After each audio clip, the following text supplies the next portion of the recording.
that your journey has ended.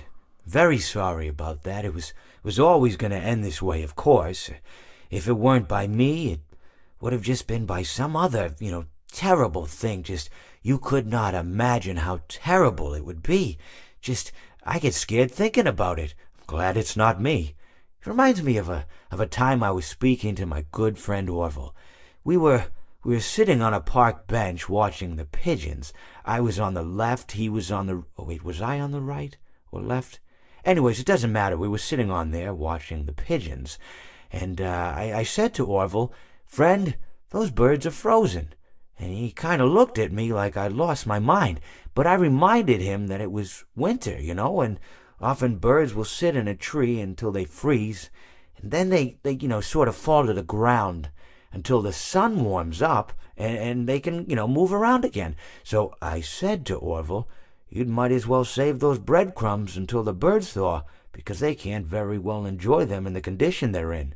To which he asked what I meant, and asking what condition the crumbs should be in before he threw them to the birds, assuming that I meant the birds couldn't enjoy the breadcrumbs in the condition that the crumbs were in, when in fact I had meant the birds could not enjoy them in the condition that the birds were in, considering that the birds were frozen. So he took a moment and then threw his last handful onto the ground.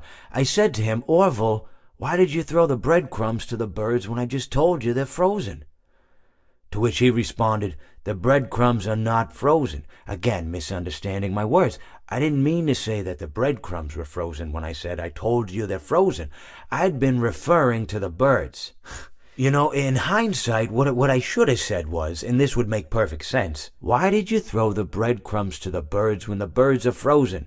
He misunderstood upon my correction, stating that he didn't know what else to do with the breadcrumbs, and that perhaps, when the birds thawed, they'd still be able to eat the crumbs. So I said to Orville, and this is what I said to him, I said, "Orville, the birds may be dead."